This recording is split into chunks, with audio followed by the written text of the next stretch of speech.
સુહાગરાત, બે આત્માઓના પવિત્ર મિલનની શરૂઆત। ભારતીય સંસ્કૃતિમાં લગ્નને બે આત્માઓનું પવિત્ર મિલન માનવામાં આવે છે અને તેની શરૂઆત સુહાગરાતથી થાય છે। લગ્નની પહેલી રાતને સુહાગરાત કહેવા પાછળ ઊંડા સાંસ્કૃતિક, સામાજિક અને ભાવનાત્મક કારણો છે, જે ભારતીય પરંપરાઓ અને મૂલ્યો પર આધારિત છે। ચાલો આપણે આ શબ્દનો અર્થ અને મહત્વ સમજીએ।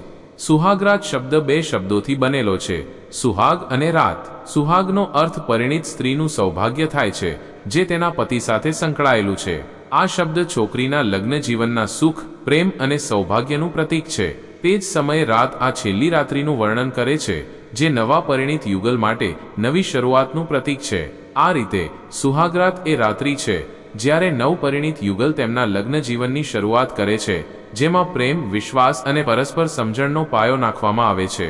ભારતીય પરંપરામાં સુહાગરાતનું મહત્વ ફક્ત શારીરિક આત્મીયતા સુધી મર્યાદિત નથી। આ તે સમય છે જ્યારે લગ્નના બંધનમાં બંધાયેલા બે અજાણ્યા લોકો એકબીજાને ભાવનાત્મક અને માનસિક રીતે સમજવાનો પ્રયાસ કરે છે।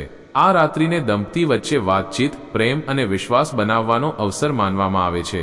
પ્રાચીન ગ્રંથો અને પરંપરાઓમાં પણ આ રાત્રિને લગ્ન જીવનની શરૂઆત તરીકે મહત્વ આપવામાં આવ્યું છે। સુહાગરાત સાથે સંકળાયેલી ધાર્મિક વિધિઓ પણ તેની સુંદરતામાં વધારો કરે છે।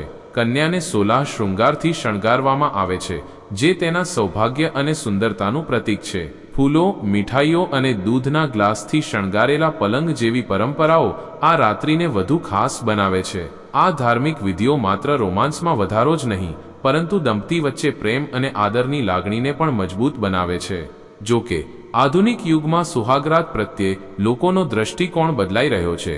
આજના યુગલો પરસ્પર સંમતિ અને આરામથી આ રાત્રિની ઉજવણી કરવાનું પસંદ કરે છે। તેમ છતાં આ રાત્રિનું સાંસ્કૃતિક મહત્વ હજુ પણ યથાવત છે। સુહાગરાત માત્ર એક રાત્રિ નથી, પરંતુ એક નવા જીવનની શરૂઆત છે, જે પ્રેમ, વિશ્વાસ અને સાથે રહેવાની પ્રતિબદ્ધતાનું પ્રતીક છે।